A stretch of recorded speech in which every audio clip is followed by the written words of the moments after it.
फिरोजाबाद ज़िले की पहचान सुहाग नगरी से होती है, लेकिन फिरोजाबाद ज़िले में पानी के अभाव में किसानों की फसलें चौपट हो रही हैं। लेकिन विद्युत कर्मी अपनी मनमानी पर उतारू हैं, क्योंकि ऐसा ही एक मामला आज फिरोजाबाद के गांव इंदरई में देखने को मिला।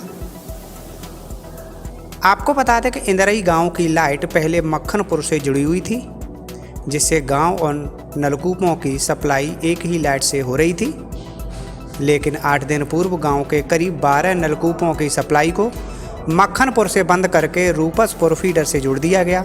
यहाँ पर जो है मक्खनपुर से जो लाइन जुड़ी थी वो काट करके रूपसपुर फीडर से जोड़ दी है। वहाँ से 2-1 घंटे लाइन तक ना आ रही, 1 हफ्ता कटे हो गया, पानी पीने को भी तक चल रही है। अधिकारियों से मिले क्या आश्वासन दिया?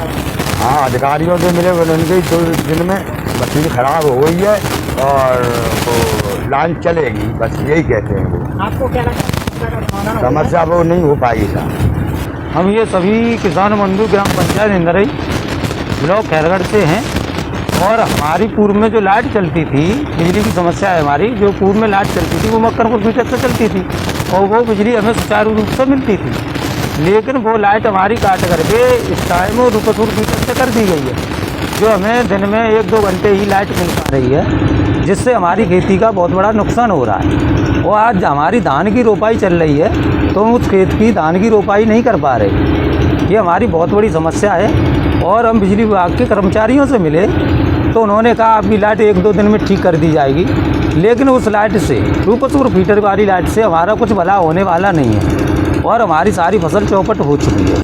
रूपसपुर फीडर से किसानों को मात्र 1-2 घंटे की विद्युत आपूर्ति हो रही है, जिससे किसान परेशान हैं। इसी समस्या को लेकर ग्रामीण शिकोहाबाद एसएससी अभियंता के पास आवास विकास कॉलोनी शिकोहाबाद पहुंचे। उन्होंने कहा कि किसानों की समस्या का जल्द से जल्द निस्तारण करा दिया जाएगा। अभी जो वर्तमान सरकारी नीति है, ट्यूबवेल की लाइन को 10 घंटे आपूर्ति देने की व्यवस्था की जा रही है। इसी व्यवस्था में इनकी लाइन को उससे ट्यूबवेल की लाइन से जोड़ा गया। इनकी विद्युत आपूर्ति जो बता रहे हैं कि कुछ दिन में परेशानी हुई है, ब्रेकडाउन वगैरह हो गए, इसलिए दिक्कत आई है। सुनिश्चित किया जाएगा कि 10 घंटे इनको आपूर्ति मिले। नहीं, पुरानी जगह नहीं जुड़ेगी, ट्यूबवेल की लाइन से जोड़ी जा रही तो ट्यूबवेल की लाइन से जोड़ेंगे। उसी समय सपा नेता ठेकेदार विजेंद्र सिंह यादव भी वहाँ पहुँचे। उन्होंने भी किसानों की समस्याओं को सुना और अधिशासी अभियंता से कहा कि किसानों की समस्या का जल्दी से जल्दी समाधान हो। इंदरई के किसान मक्खनपुर फीडर पे आते हैं, उनका कनेक्शन काट दिया था जो पहले जुड़ा था और रूपसपुर फीडर से जोड़ दिया था। लोगों को परेशानी हो रही थी तो वो लोग किसान लोगों पर समस्या लेके आया था, मैं भी आया था। तो उनकी समस्या को लेकर हम लोगों ने एक्शन साहब से बात करी।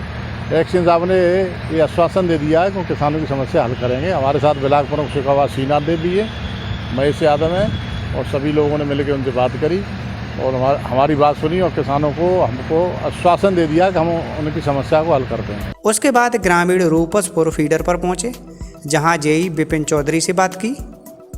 जेई ने समझाया कि अभी जो लाइन मक्खनपुर से जुड़ी हुई थी वह लाइन कारखानों की लाइन है, जो कि 24 घंटे में 23 घंटे चलती है। लेकिन कारखाना मालिकों ने उच्चाधिकारियों से शिकायत की और कहा कि लोड अधिक होने के कारण फैक्ट्री को पर्याप्त विद्युत आपूर्ति नहीं हो रही है, इसलिए इंदरई गांव की सप्लाई को मक्खनपुर से हटाकर रूपसपुर फीडर से जोड़ दिया गया। रही बात कम विद्युत सप्लाई की, तो उन्होंने कहा कि विद्युत फीडर पर खराबी आ गई थी, इसलिए विद्युत आपूर्ति बाधित है। लेकिन जैसे ही मशीनों को ठीक कर लिया जाएगा, वैसे ही किसानों को 10 घंटे विद्युत आपूर्ति शुरू हो जाएगी। आपको बता दें कि रूपसपुर फीडर पर अधिक लोड होने के कारण अधिकांश विद्युत आपूर्ति बाधित रहती है। लेकिन आज आगरा, फिरोजाबाद और शिकोहाबाद की टीम ने फीडर पर पहुंचकर मशीनों को दुरुस्त करने का काम शुरू कर दिया है। वैसे इस फीडर पर शिकोहाबाद के नौशेरा से विद्युत सप्लाई होती है। एक्चुअली क्या ये रूपसपुर सब स्टेशन है, इसमें पिछले 5-6 दिन से मशीनों में थोड़ा सा यहाँ पे ब्लास्ट हो गया था और ट्रिपिंग की समस्या आ रही थी। इस वजह से यहाँ पे ट्रिपिंग न आने के तार बार बार टूट रहे थे, तो सप्लाई काफ़ी डिस्टर्ब चल रही थी। आज फिरोजाबाद से सिकोहाबाद के टेस्ट की टीमों को बुलाया गया है, तो टेस्टिंग का और मशीन की रिपेयरिंग का काम चल रहा है। तो हो सकता है 1-2 घंटे बाद से सप्लाई बिल्कुल नॉर्मल हो जाएगी और जैसे पहले चलती थी ऐसी मिलेगी। अच्छा, कितने गांव के ट्यूबवेलों को अलग शिफ्ट किया गया?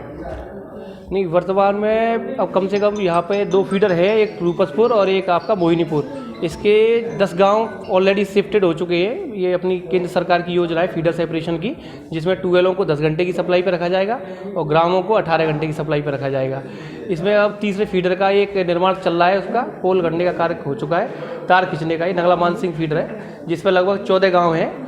वो अगले 3 से 4 माह में पूरा कंप्लीट हो जाएगा वर्क। अच्छा, अब क्या उम्मीद लगाई जाए? जिस तरह से किसान परेशान है, उनकी फसल बर्बाद हो रही है, लोग पानी पीने के लिए एक भूखे तरस रहे हैं, तो अब क्या उम्मीद लगाई जाए? हाँ, पिछले 4-5 दिन से काफ़ी समस्या आ गई है रूपसपुर के स्पीडीडब्ल्यू फीडर पर, लेकिन अब ये आज कार्य हो जाएगा पूरा 1 घंटे बाद, तो उसके बाद सप्लाई बिल्कुल नॉर्मल हो जाएगी। अगर कार्य पूरा नहीं हुआ तो फिर किसान क्या करेंगे? नहीं, हम एश्योरेंस दे रहे हैं। आज इसीलिए टीमों को बुलाया गया है। जो पार्ट्स जो जल गए थे, रिले वगैरह, वो सब मंगा ली गई हैं। अब ये थोड़ा बहुत मौसम की बात है कि अगर मौसम सही हो जाए, थोड़ा हवा ज़्यादा चल रही है, इसमें लाइनों में पेड़ रहते हैं और थोड़ा मौसम की वजह से ट्रिपिंग आ जाती हैं। क्या किसानों का ये भी कहना है कि जहाँ जुड़ी थी लाइट वहाँ जोड़ दी जाए जब तक यहाँ टेस्ट होगा? एक्चुअली क्या है, आज इसको देख रहे हैं, वो फीडर मक्खनपुर टाउन का फीडर था, जिसके कारण इंद्राई के ट्यूबवेल जुड़े हुए थे। वो मक्खनपुर टाउन के फीडर का लोड ही अपने आप में 200 एम्पियर को क्रॉस कर गया है, तो मक्खनपुर टाउन की सप्लाई नहीं चल पा रही है।